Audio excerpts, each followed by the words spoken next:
अस्सलाम वालेकुम। मेरा नाम फातिमा साहिन है। प्रोफेट सीरीज़ में आज हम नूह अलैहिस्सलाम का वाक़या सुनेंगे। नूह अलैहिस्सलाम अल्लाह के ऐसे पैगंबर थे जो तकरीबन 950 साल जिंदा रहे और अल्लाह की तरफ लोगों को दावत दी। अगर आप प्रोफेट सीरीज़ में इंटरेस्टेड हैं तो प्लीज़ मेरे चैनल को सब्सक्राइब कर लीजिए। चलिए शुरू करते हैं with the real life story of prophet Nuh अलैहिस्सलाम। आदम अलैहिस्सलाम की वफ़ात के बाद तकरीबन 1000 साल बाद नूह अलैहिस्सलाम तशरीफ़ लाए। आदम अलैहिस्सलाम के बाद की नस्लें बहुत नेक थी, पर तकरीबन 1000 साल बाद शैतान ने उन लोगों को बहकाया कि कुछ नेक और बुजुर्ग लोगों को याद रखने के लिए उनके बुत बना लो। तो लोगों ने कुछ बुजुर्गों को इज्जत देने के लिए उनके बुत बना लिए। उस वक्त तो बुतों की पूजा नहीं हुई, पर कुछ नस्लों के बाद के लोग आहिस्ता आहिस्ता इन बुतों को पूजने लग गए। कुफ्र और शिर्क आम हो गया और एक अल्लाह की इबादत बंद हो गई। तब अल्लाह ने दुनिया में नूह अलैहिस्सलाम को भेजा। उस वक्त इंसान की उम्र ज़्यादा होती थी और नूह अलैहिस्सलाम की उम्र तकरीबन 950 साल थी। नूह अलैहिस्सलाम ने लोगों को अल्लाह की तरफ दावत दी।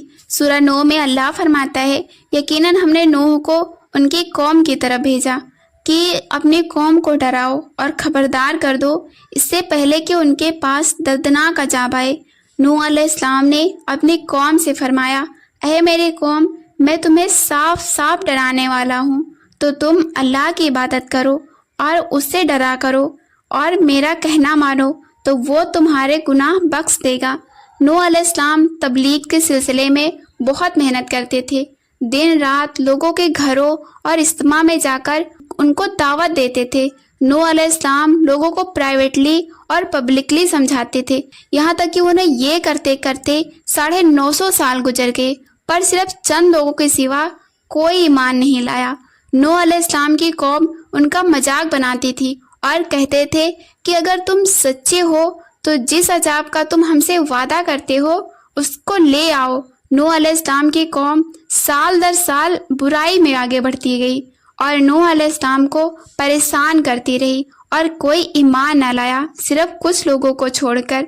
फिर अल्लाह ने नूह अलैहिस्सलाम की तरफ वाही की और फरमाया, आपकी कौम से जो ईमान ला चुका है उनके सिवा अब कोई ईमान नहीं लाएगा, बस आप उनके कामों पर गमगीन ना हो। फिर जब अल्लाह ने वाही कर दी और उन्हें बता दिया कि अब कोई ईमान नहीं लाएगा, तो वो नाउम्मीद हो गए और अपनी कौम के लिए बद्दुआ की कि ऐ मेरे परवरदिगार, तू किसी मुनकर को रूह समी में जिंदा ना छोड़ और मोमिना मर्द और औरत को बख्श दे। नूह अलैहिस्सलाम ने जब अल्लाह को पुकारा तो अल्लाह ने नूह अलैहिस्सलाम को एक बड़ी कश्ती बनाने की वाही की, लेकिन नूह अलैहिस्सलाम नहीं जानते थे कि वो इतनी बड़ी कश्ती कैसे बनाएं। तो अल्लाह ने जिब्राईल अलैहिस्सलाम को उनकी मदद के लिए भेजा। नूह अलैहिस्सलाम पहाड़ पर रहते थे। उनके आसपास दरख्त नहीं थे, ना ही पानी था। उन्होंने बहुत से दरख्त उगाए, फिर उनको काटा और पहाड़ पर बैठकर कश्ती तैयार करते रहे। लोग जब नूह अलैहिस्सलाम को कश्ती बनाते हुए देखते तो उनका बहुत मजाक उड़ाते और कहते, ये कैसा मजनून है जो पहाड़ पर बैठकर कश्ती बना रहा है। धीरे धीरे बहुत मेहनत के बाद एक बहुत बड़ी कश्ती तैयार हो गई। एक जगह आता है कि नूह अलैहिस्सलाम ने यह कश्ती 100 साल में तैयार की। इस कश्ती की लंबाई 300 गज, ऊंचाई 30 गज और चौड़ाई 50 गज थी। एक अंदाजे के मुताबिक इस कश्ती की लंबाई 1 किलोमीटर से ज्यादा थी और गहराई 30 हाथ थी। यह कश्ती आम कश्तियों की तरह ऊपर से खुली हुई नहीं थी, बल्कि इसको जैसे नीचे से बंद किया गया था उसी तरह ऊपर से भी बंद किया गया था, ताकि ऊपर से जो बारिश बरसे वह उनको नुकसान न दे। इस कश्ती के 3 फ्लोर थे और हर फ्लोर में एक दरवाजा था। अल्लाह ने नूह अलैहिस्सलाम को हुक्म दिया कि मोमिनों को और अपने घर वालों को और ज़मीन पर बसने वाले तमाम जानवरों को जोड़ा जोड़ा इस कश्ती में सवार कर लो। और फिर अल्लाह ने ज़मीन और आसमान में से पानी खोल दिया और सैलाब आ गया। इस सैलाब में दुनिया में रहने वाले इंसान और जानवर सबको गर्क कर दिया। तूफान का पानी पहाड़ों से भी ऊपर हो गया और सिर्फ नूह अलैहिस्सलाम की कश्ती इस तूफान में बाकी रही। सिर्फ वही लोग और जानवर बचे थे जो कश्ती पर सवार थे। اتنے بڑے نبی ہونے کے باوجود نوح علیہ السلام کا بیٹا کشتی پر نہ آیا۔ نوح علیہ السلام نے اسے پکارا کہ میرے بیٹے اس کشتی میں آ جا اور کافروں کا ساتھی نہ بن، لیکن اس نے کہا کہ میں کسی پہاڑ کی چوٹی پر پناہ لے لوں گا جو مجھے اس پانی سے بچائے گی۔ نوح علیہ السلام نے فرمایا کہ آج اللہ کے حکم سے کچھ بچنے والا نہیں مگر وہی جس پر اللہ رحم کرے۔ باپ اور بیٹے کے درمیان یہ گفتگو جاری تھی کہ ایک طوفان موج نے ان کے بیٹے کو غرق کر دیا۔ جب نوح علیہ السلام کے سامنے ان کا بیٹا غرق ہو گیا تو ان کی آنکھوں میں آنسو آ گئے اور وہ پکار اٹھے، اور تو نے مجھ سے وعدہ کیا تھا کہ میرے گھر والوں کو نجات عطا فرمائے گا، اور تو تمام حاکموں میں سے بہتر حاکم ہے، لہٰذا یہ ناممکن ہے کہ تیرا وعدہ پورا نہ ہو۔ اللہ نے فرمایا اے نوح، وہ تیرے اہل سا نہیں تھا کیونکہ وہ کافر تھا، کافر نسب کو ختم کر دیتا ہے۔ اللہ نے نوح علیہ السلام سے فرمایا کہ آپ ہرگز وہ چیز نہ مانگے جس کا آپ کو علم نہیں۔ نوح علیہ السلام یہ بات سمجھ گئے اور فوراً اللہ سے توبہ کی، فرمایا اے میرے پروردگار، میں تیری ہی پناہ چاہتا ہوں اس بات سے کہ تجھے وہ مانگا جس کو مجھے علم نہیں۔ اگر تو مجھے نہ بخشے اور مجھ پر رحم نہ کرے گا تو میں خرابی والوں میں ہو جاؤں گا۔